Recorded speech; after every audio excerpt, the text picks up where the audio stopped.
Well, I'm not an expert. I'm not an authority. I'm someone who has been a murderer for almost 20 years. Maybe I should have killed 400 or 500 people, then I would have felt better. People say Ted Bundy didn't show any emotion. There must be something in there. I showed emotion. You know what people said? See, you really can get violent and angry. Welcome to the Squonk The Hag, a podcast about murder, mystery, the supernatural, and even a conspiracy or two. Dun, dun, dun. My name is Mo. And I'm Kraken. And this week, Krako's back! Yay! I have returned. The frogs have somehow crawled back out of the pond and reassembled. Auto frogs roll out. I missed you last week. It was really awkward just sitting here by myself without... Just talking into the nothing.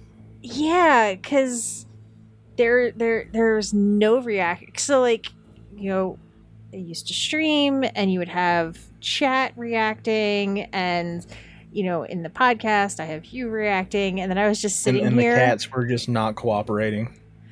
Okay, I was home alone. Chris was off doing something with one of his friends.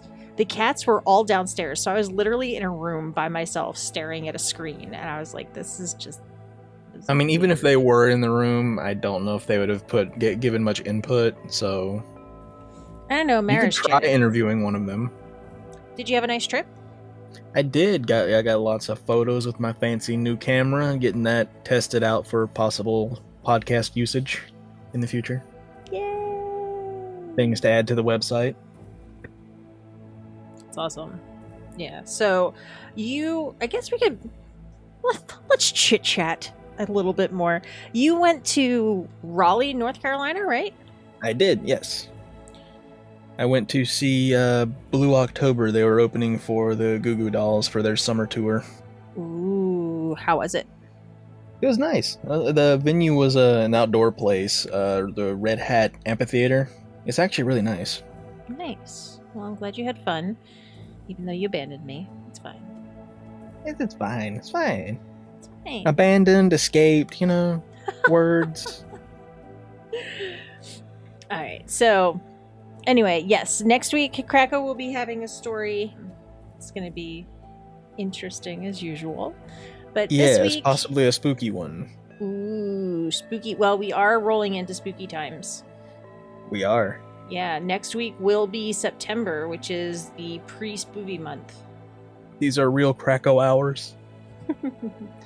Actually, next week we will be recording the day after my birthday. Hey. Tonight, or today, or this afternoon, this evening, whenever you are listening, we will be talking... This year? Yeah. We will be talking about H.H. Holmes. Now, do you know anything about H.H. Holmes at all? Probably will once we get into it. Like the name sounds familiar, but I can't exactly remember what he did. He did things. He did some I'm stuff. assuming those things were not good. Oh, you know what? It involved rainbows, some sunshine, maybe some flowers, and like little butterflies, and it's real good. Wonderful. Sounds like a fun story, you know, just like fun bedtime story for the kids. Oh yeah. And I will say a huge thank you to our lovely friend / researcher, Allie Beth. She put together all of this information. She has a huge passion for historical true crime, and our story is going to start here in Chicago of 1893. You strapped in to go in the Wayback Machine? Yes, I'm ready. Yeah. Pull the lever, Crunk. Wrong lever! Alright, so it was 1893, and it was the Chicago World's Fair to commemorate the 400th anniversary of Columbus's landing in the Caribbean. Now, there was a huge battle of what city would get to the World's Fair. And it kind of came down between New York City and Chicago. And Chicago won. It was like a big, huge thing. Huge thing. Interesting. So, at the time, Electricity was huge. They had it all throughout the fair. They were showcasing the fluorescent light bulb. And a lot of people who came to the fair were able to ride the very first Ferris wheel. And they were able to try new foods, new products that would go on to become everyday staples. But at the time, it was mind-blowing. It was crazy. Now, most people would probably use a time machine for like evil or something like that, or to like get money or whatever. No, I just want to go back in time and like show people from back then things we have today. I want to just like go into like a mid 1800s house and pull out an Xbox One. Just show up with some like Jiffy Pop. You guys are not gonna believe this. I got these things. These are called moon pies. I have one for everyone, and this is a Peppa Pig PP06 flip and learn phone. So recently Krakow got a new phone, and when I asked you what you got, I was prepared to have you say the Peppa Pig PP06 flip and learn phone. Not the actual model. I give serious answers and I don't think about the meme answer until later. It just depends on which frog is in charge that day. Fair. I mean, there are 75 of you in a trench coat. Yes. We all take turns. All it's a right. rotating shift. So this World's Fair was 4 times the size of the previous one in Paris. And Chicago went all out. They were recovering from both the economic and social downturn that resulted from the Great Chicago Fire 2 decades before, so that would have been in the 1870s. The fair itself was spread out over 600 acres and included 200 different buildings. It was estimated that as many as 27 million people flocked to the fair between May and October. So it was only for 5 months? 6 months?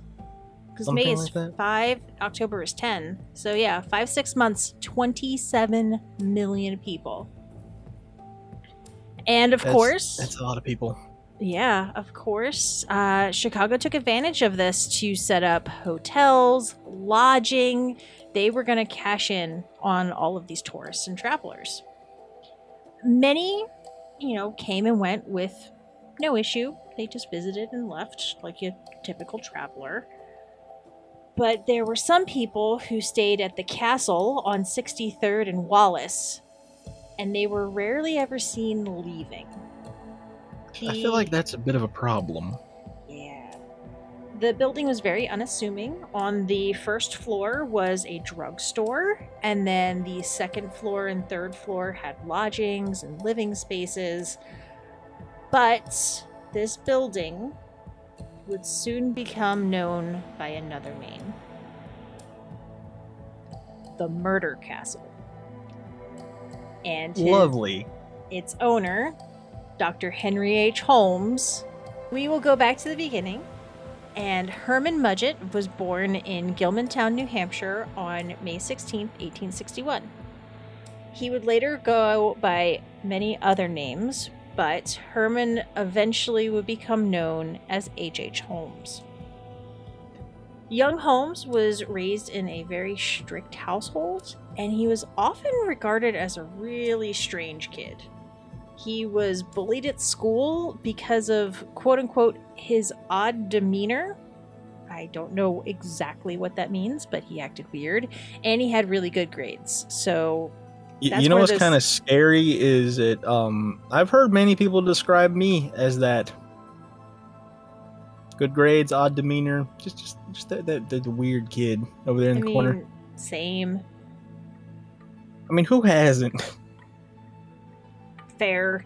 But that's one of the things that just doesn't change over time. Like, this was the late 1800s, and the smart kid who acts a little weird got bullied. Surprise! At home, his father was a very harsh disciplinary. He, quote-unquote, did not spare the rod, which, beat the kid, and would isolate Holmes and his siblings in their rooms and deny them food. Some report And that that's he... a little far. It gets worse. There were some reports that he would douse rags in kerosene and hold them over the children's mouths to keep them quiet. Here you go, Timmy. You don't want to go to bed? Here's some cough syrup. Just down the whole bottle. You'll be fine. I would rather have cough syrup than a kerosene rag shoved in my face. Fair. Yeah, kerosene. I don't like the smell of kerosene. One is grape flavor. The other is kerosene. During his formative years, Holmes took refuge in the forest where he began to catch and dissect animals. Now, part of the triad of most serial killers is fire, harming animals, and bedwetting. I'm not sure if he had any of the other two, but he did harm animals and he dissected them.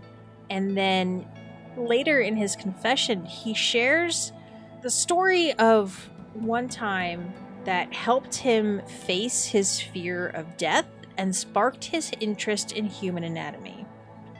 There was a doctor's office on his way home from school, and he often expressed how scared he was of the office because there was a skeleton there. One day, some of the bullies forced him into the office, and they made him touch and stare at the skeleton.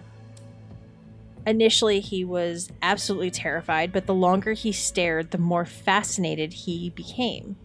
Don't know when he actually started killing humans. However, there are some stories in the Gilmantown area that indicated he might have started at a young age. Even as a small child, he was very reclusive. He kept to himself, but he had a friend, Tom, and they spent a lot of time together. When he was 11, Holmes and Tom explored an abandoned house in the area, and during the exploration, Tom fell from the landing and died. Witnessing that, his best friend died would have been bad enough for anybody, but many people believe that Holmes pushed him. There just wasn't proof. Bro, why though? There's so many questions. If you're obsessed with death and killing, someone who would go on to become a serial killer is probably would just be like, I wonder what would happen if, I just, push. Additionally, there were rumors that Holmes may have killed two of his cousins. Both of them drowned, and Holmes was the only person with them when it happened. Records are not very clear whether these actually happened, if cousins died at a young age, because it was the late 1800s. Records were not very clear, but there have been a lot of odd examples of children dying through the years while Holmes was living in that town. So you kind of maybe could connect. It's a little suspicious. Yeah. So basically, in today's lingo, we would say Mr. Holmes is sus.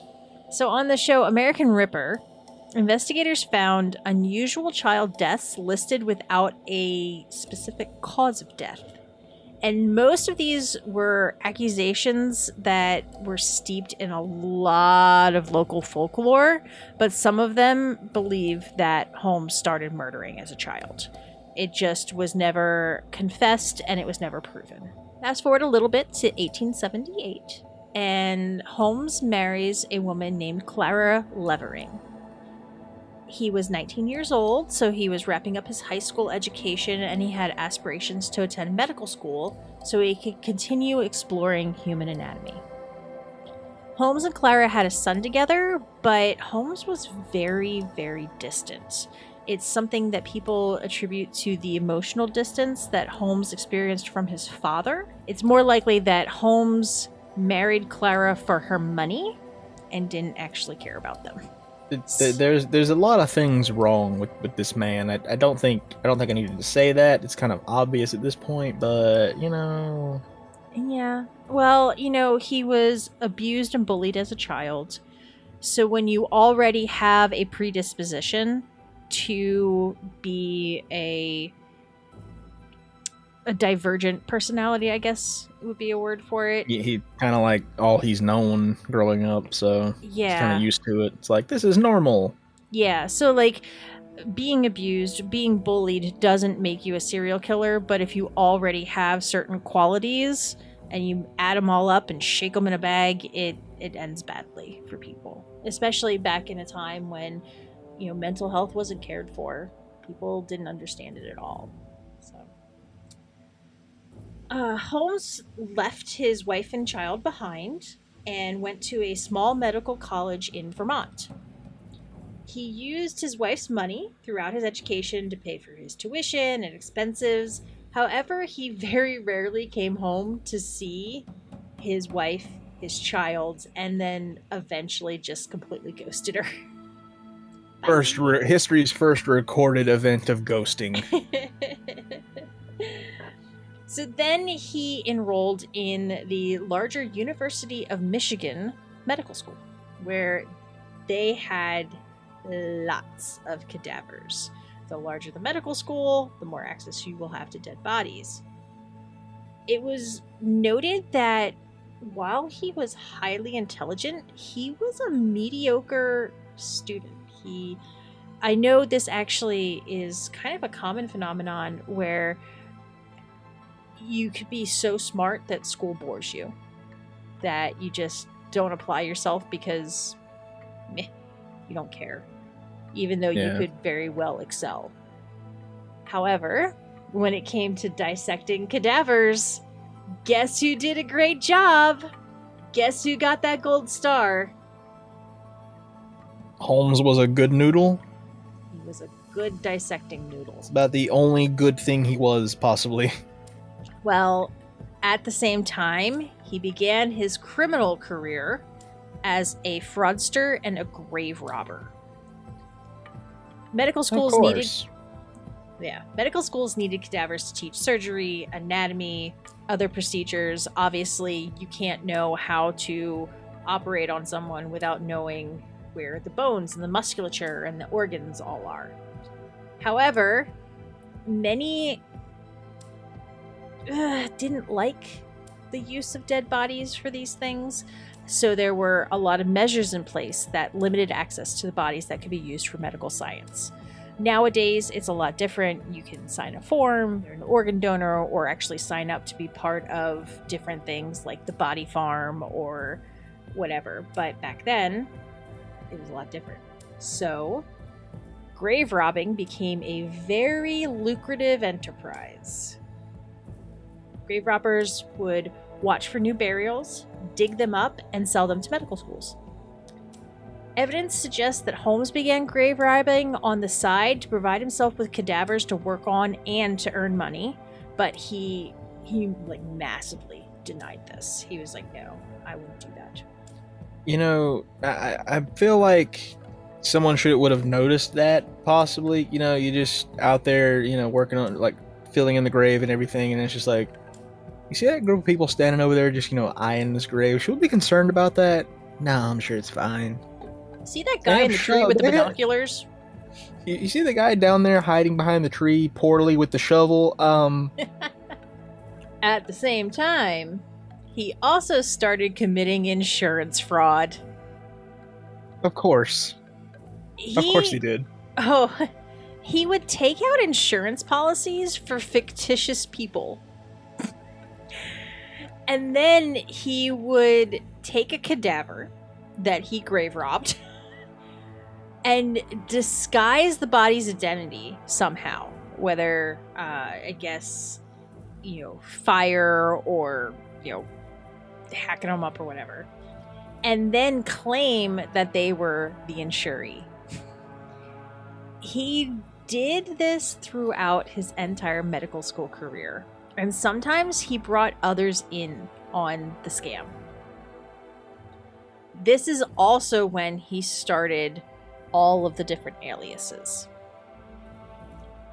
So, I'm assuming that the ways that he would disguise the body's identity, because, like, back then, I don't think their fingerprint technology and the dental records and stuff like that was like they are today. Yeah. So like, it was probably So- very easy to do that back then. Yes. Last week, I talked about the Cleveland Corso murders, which took place in the 1930s. And at that time, which would be 40 years after the World's Fair and 60 years after he was in medical school, they only had fingerprints for criminals. So if you got arrested, they would fingerprint you. It was still a fairly new technology. So back in the late 1800s, that wouldn't be around except possibly for a criminal. When it came to dental records, it would be if you had something very, very unique. You know, extremely crooked teeth that, you know, are not like Yeah, other no, you couldn't just people's. go by fillings and stuff like that. Yeah, exactly. So something very, very obviously different. Whereas nowadays they can, you know, match up pretty much everything in your mouth. I That's don't a know if little you've ever creepy. had one of those. Have you ever had one of those X-rays where you just stand there and a thing spins around your head? Oh yeah, Those are just so cool. stand into the VR machine.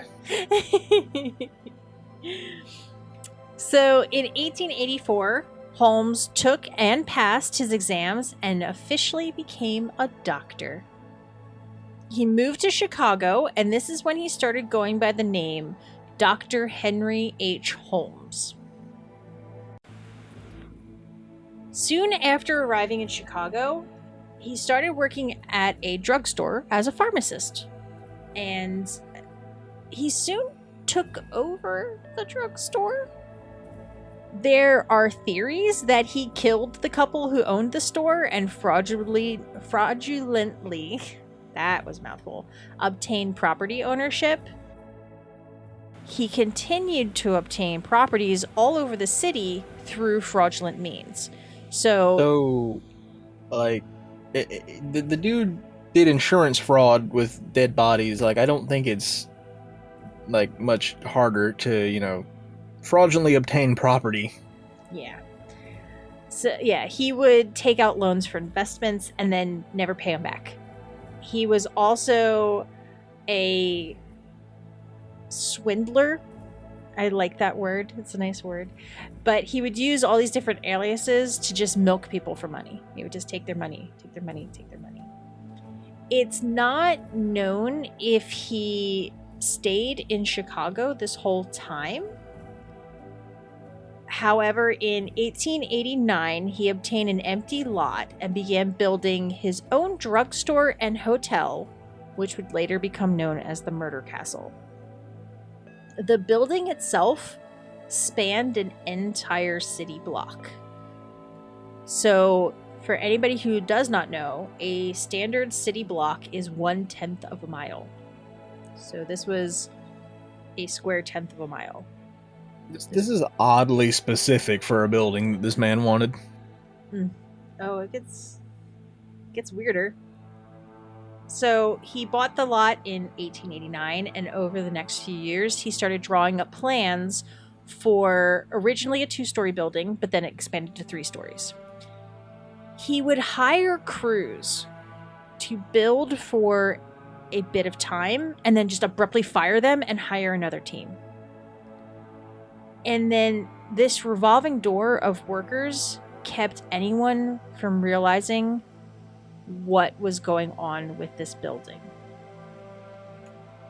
The first floor was pretty normal. It was storefront property area. It was the pharmacy. You know, people would come in and shop.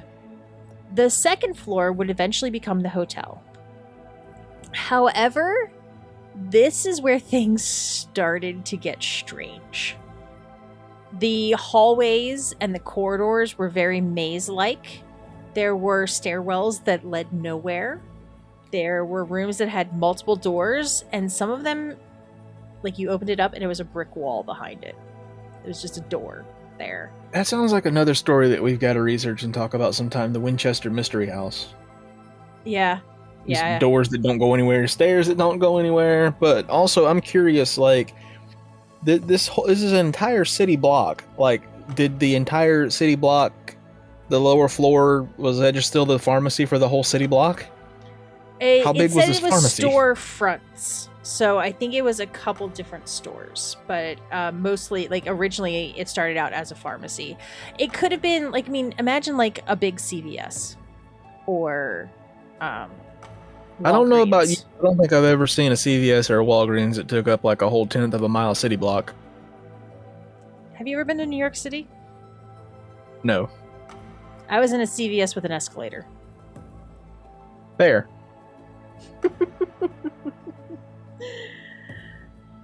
But yeah, it is very, very large. Now, it also could have been storefront, stockroom, all that stuff too. Not just entire store. Stock warehouse. Stock warehouse. Additionally, in the second floor, hidden in the walls were peepholes and trapdoors were in the floors that led to chutes down to the basement, like a laundry chute, but larger. It was claimed that Holmes lived on the third floor and rented out the rooms on the second floor to those who needed extended lodging. The rooms were lined with asbestos and had pipes that would pump gas into them, all controlled from Holmes' office. The basement, I can't believe I'm going to say this after explaining the second floor, the basement was the most disturbing part of the building. Wonderful, it gets better. So those chutes would lead down to the basement. There were eventually vats of acid, as well as large quantities of quicklime. By the time that the World's Fair made its debut in 1893, the castle was open and prepared for visitors. We don't actually have a number or details of exactly how many people H.H. Holmes killed. We also don't know when he started killing. Like I said, it could have been when he was a child. There are 9 official deaths attributed to him. In his confession, he admitted to 21, but later it skyrocketed to 130. That's 2 very different numbers. Yes. Yes. One of the issues with the latter number is he does not name all of his victims. He never really talked about his quote-unquote first murder. Was it when he was a child? Was it somebody else? Where, when, how, who, all that, nobody knows. But he does, in his confession, start talking about his second murder. Some of the people that he claimed to have murdered, they were found still alive. So then people started to think maybe he just wanted to pad his body count to sell his story, because he did release his story. He released a manuscript. But is this on like Amazon Kindle or like something like that? Actually, Allie had sent me something. I think there is a free thing online. It is technically his confession, and it is a book, and there is a PDF that I can I was originally joking, but then after I said it, I was like, you know what, there probably is actually a book out there of this. Yeah, there you can get it for free online, his entire confession. Yeah. Now, there is strong evidence to suggest that some of his victims may have been specific people, and there are coinciding evidence and all that to go with it. Many point to Julia and Pearl Connor as his first official victims. Again, may have been in his childhood, but his first official ones that were confessed to and verified were Julia and Pearl Connor. Sometime in 1890, 1891, Julia and her husband moved into one of the rooms that Holmes was renting out. They also had their young daughter, Pearl. Julia started doing bookkeeping for Holmes, and the two soon started an affair. Upon learning of his wife's infidelity, Julia's husband left, and it left his wife and his daughter living at the castle. Julia lived there until they both disappeared sometime in 1891. There is a theory that he may have killed her because she was such a good bookkeeper, and she picked up on the discrepancies from his fraud and scams. See, this is why when you do a job for someone like this, you do it well enough to keep your job, but don't do it so well that if they're, committing fraud, that you'll pick up on it and they'll know that and they'll get rid of you. So Yeah. only half do it. Yeah, only half do it. Holmes claimed that she died of complications from an abortion. In 1892, Holmes murdered Emmeline Cigrand, and he did have accomplices this time, Benjamin Petitzel being one of them of note. Petitzel told Holmes about Emmeline and convinced her to come work for Holmes in Chicago. She started to work as his stenographer, but soon became his fiancée. To the day they were supposed to get married, Holmes strangled her. That's an interesting wedding gift, but all right. A lot of people think it was to claim some sort of insurance because she was from a wealthy family. When her father reached out, because he hadn't heard from her, and I know it's the late 1800s, so it's not like nowadays where you have a cell phone and you can call all the time.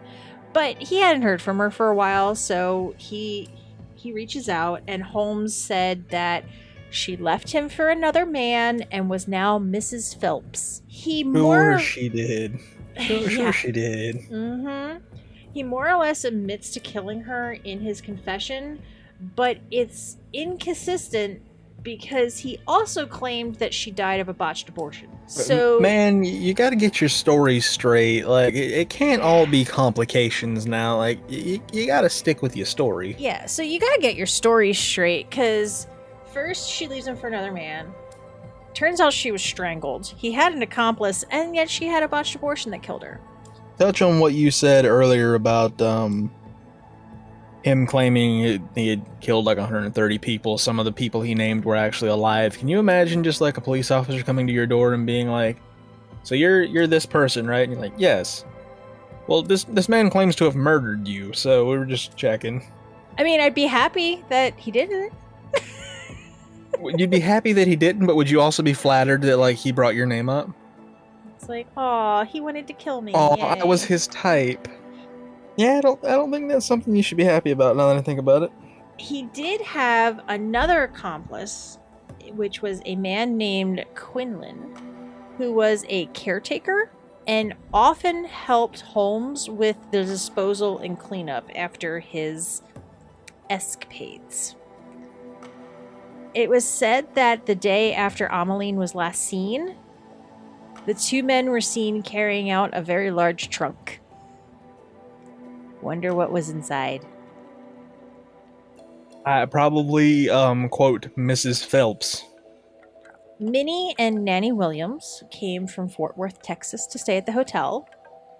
They were from an affluent family, and Minnie had a property that had been left to her in an inheritance. Some sources say that Holmes married Minnie. Now, I'm going to remind you of something. He's married with a kid. Not sure This if you man remember committed that. insurance fraud with dead bodies and stole property from some people. You think he cares? He illegally married, and that's another reason he may have also killed Emmeline, is because he was already married and illegally couldn't. But they say that he illegally married Minnie and obtained the rights to the land that way. Other sources say that he drew up a fake deed and claimed that Minnie sold him the property. Not sure which one it is, because we know he likes to commit fraud, but The women arrived in 1893, and after a bit, were never seen again. Belongings and bones attributed to Ameline, Minnie, Nanny, and Pearl were later found in the furnace in the basement. How lovely. Well, to make it even better, there were more remains that were never identified. Oh, great. So it might be higher than that 20, but not quite the 130. So basically what he said was, so I killed at least 20, but not more than 130. Yeah, something. Yeah. Yeah. You gotta guess. Have fun. I don't like that at all. No, not at all. Reportedly, Holmes would make employees, lodgers, and his potential wives take out life insurance policies. He would pay the premiums as long as they made sure to keep him as the sole beneficiary. What It's hotel do you believed- go to and they're just like, hey, well, if you're staying at our hotel, you want to fill out this life insurance policy and make us the beneficiary? Yeah. Like, how does that not throw up a red flag and you're just like, I'm going to head out and find another hotel. I'll sleep on the street, but not here. Yeah. He not only attracted people to the murder castle by offering lodging as a hotel, but he also advertised for employees because it was a business. Both the downstairs storefronts and the hotel obviously needs employees. And he also advertised for women interested in potentially marrying him. There's an ad you don't see in the newspaper every day. Mm-hmm. His victims were asphyxiated by gases pumped into their rooms. Some were poisoned, some were strangled, and all of them were subjected to horrible things. In the basement, there was evidence that he would dissect and perform experiments on the bodies before dismembering them and either burning them, dissolving them in acid, or burying them in the quicklime. How lovely. This hotel just sounds, like the best place ever. 5 stars on Yelp. Yeah, I'm pretty sure if I saw a place called the Murder Castle, I would not be signing up. I mean, something tells me that he didn't have, a big neon sign outside that said, come stay at the murder castle. Well, it was called just the castle. His downfall was not due to his love of murder, but rather his love of fraud.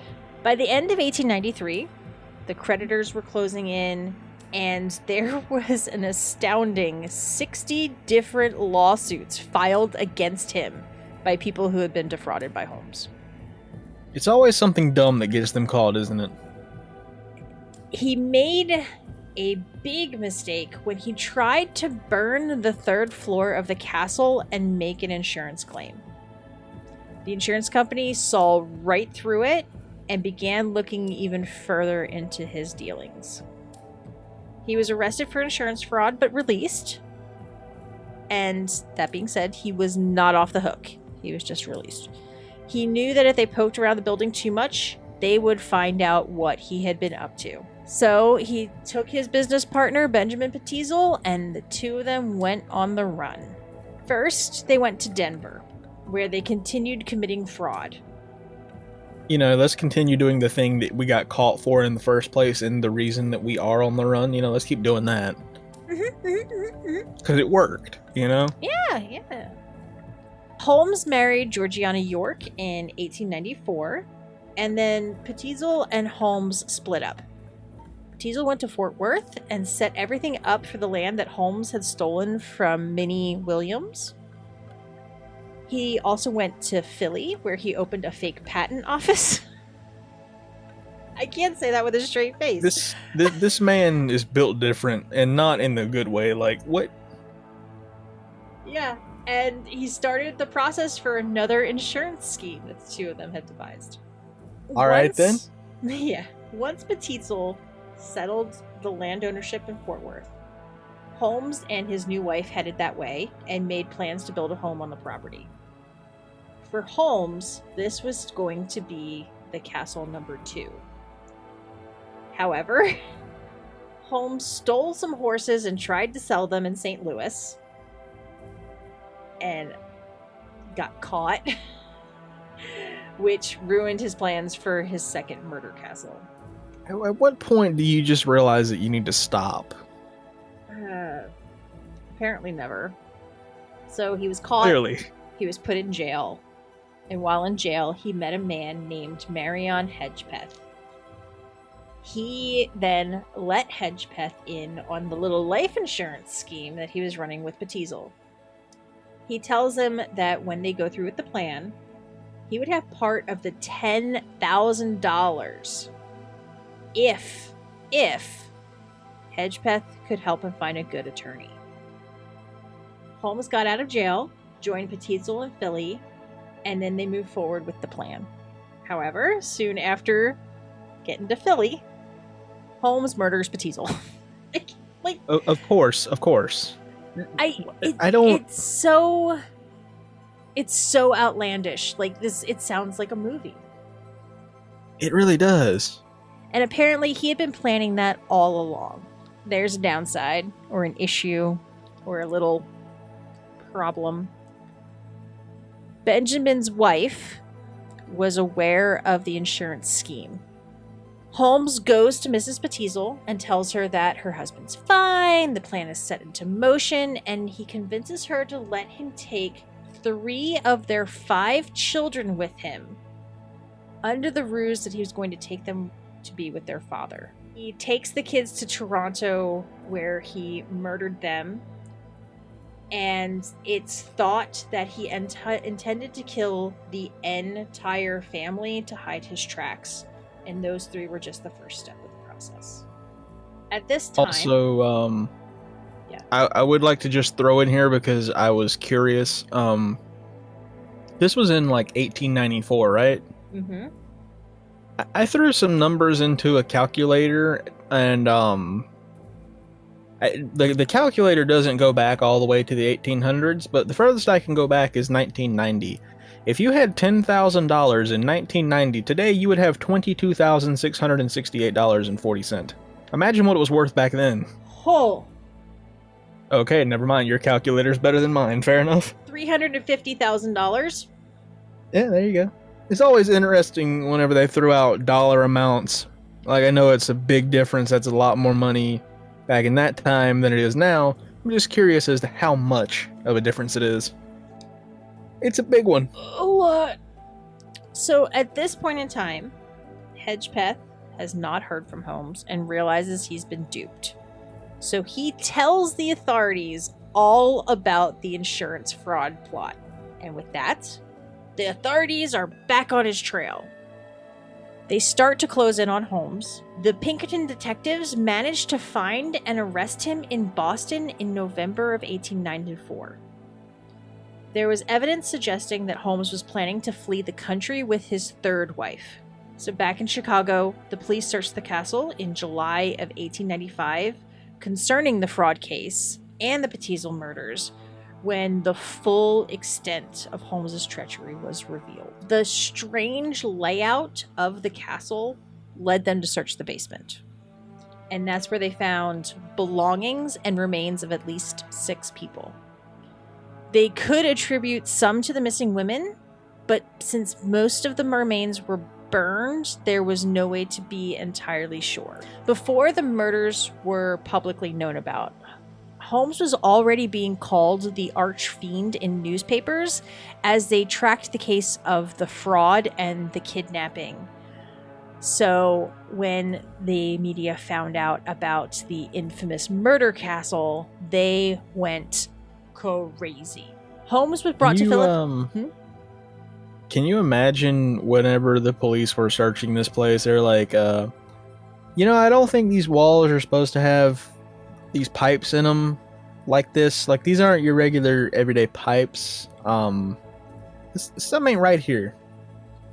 Well, I mean, I've watched documentaries and things about Gacy, because he was very unassuming, and then they just they found a body and then they found another body, and they found another, and they found another, and it was traumatizing. So Yeah. that was in the 70s when we knew a lot more about crime and psychology and all that stuff. In the late 1800s, I can't imagine what that would have done. Especially like when they found trapdoors in the floor. Yep, and And then all the stuff in the peepholes basement. and yeah, all that. Ugh. Just gives me the heebie-jeebies, you know? Yeah. Ugh. In 1895, in October, in Philadelphia, he was charged and tried and found guilty and sentenced to hanging for the Petizal murders. While in prison is when he wrote his confession, and he sold it to Hearst for $7,500. Now, We already know that's a lot of money today. yeah, I was just gonna say that. So, in his confession, he confesses to 27 murders and 6 attempted murders. However, much of this is disputed, as some of those victims were found to be alive. For instance, the couple that Holmes obtained the drugstore from was alive and well. They hadn't disappeared. His telling of events was also in contradiction to some of the facts. So during this time, many people speculated how Holmes had killed his victims. 9 deaths were more or less connected to Holmes from the physical evidence. And aside from his confession, some estimated 100 to 200 people, but there was no physical evidence to support it, which leads experts to believe that it was likely only the 9, maybe a few more. Like there were the rumors of his childhood and everything. Famously, Holmes wrote in his confession, and this is a quote, "I was born with the devil in me. I could not help the fact that I was a murderer, no more than the poet can help the inspiration to sing." And That's very interesting take there, but alright, weird flex, but okay. yeah. This actually does kind of tie in. There is a book called The Devil in the White City about Holmes, which I have not finished, but it's good. So on May 7th, 1896, Holmes was hanged. He was buried in an unmarked grave, and per his request, was buried more deeply than conventional and had concrete poured over his casket to prevent it from being opened by grave robbers. I mean, he has a point. You know someone's gonna do that to be like, hey, I got a piece of H.H. Holmes' clothing that he was buried in. $5 million. Or I got a piece of H.H. Holmes. That too, but I was going something more likely that you could, pass off on eBay, but... Well, I mean, back then, he probably wasn't even thinking about that. He was thinking about the fact that he was a grave robber himself, and people would probably want retribution. Fair enough, I didn't think about that. My mind immediately went to, hey, let's auction off this man's stuff. Much of his life has been heavily fictionalized.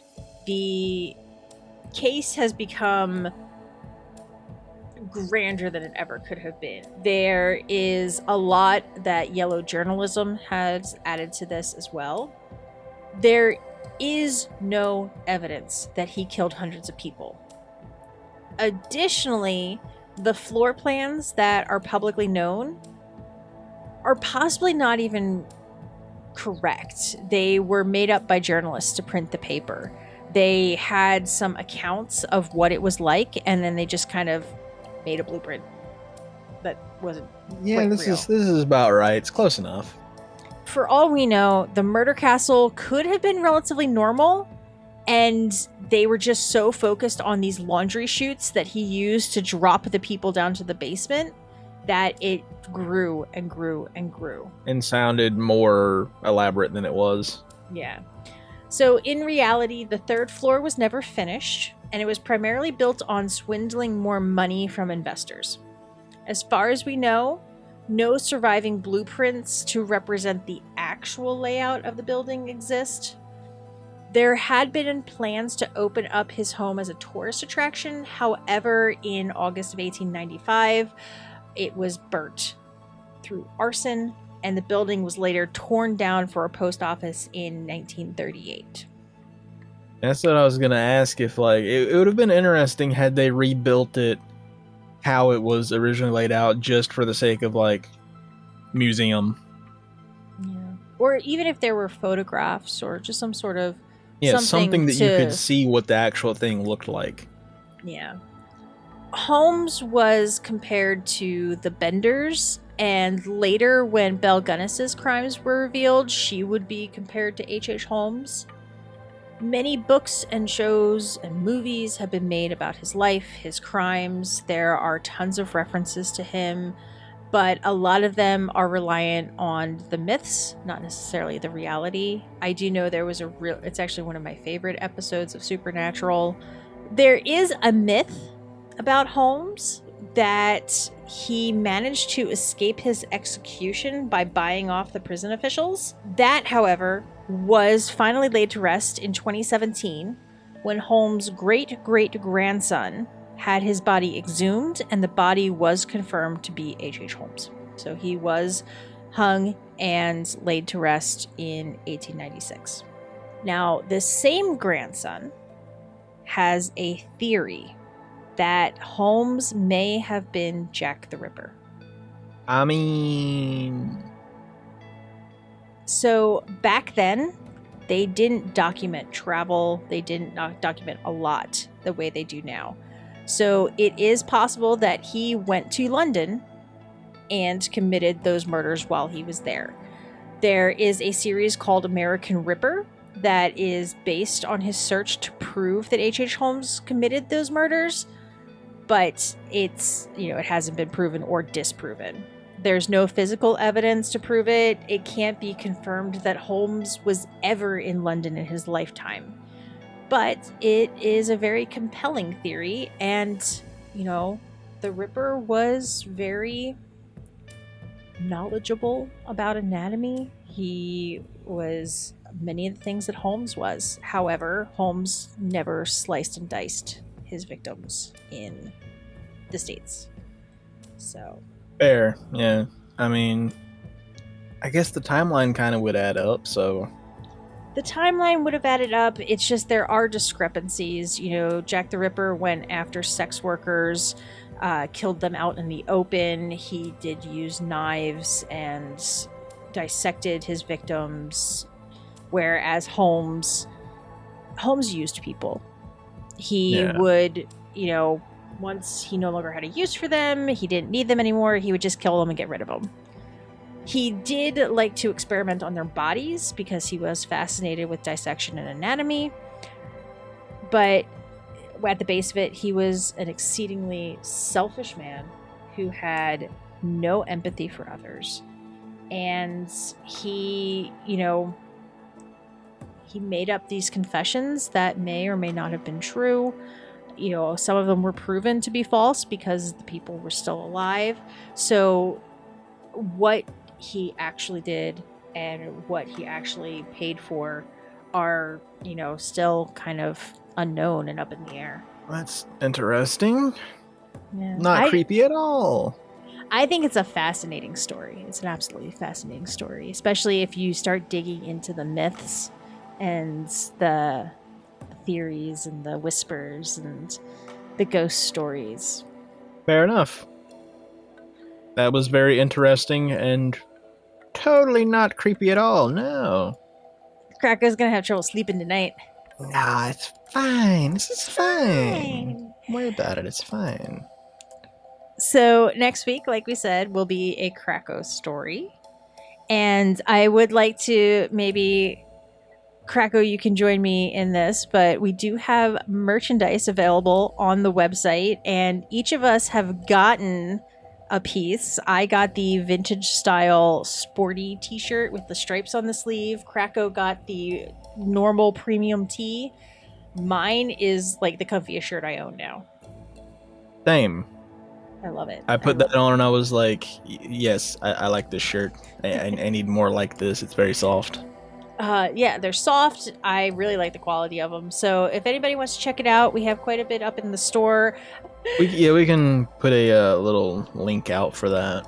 Yeah. So, again, thank you guys as always for listening. We will be back next week with another story. And Krakow, you want to take it away? Krakow away. Okay, bye.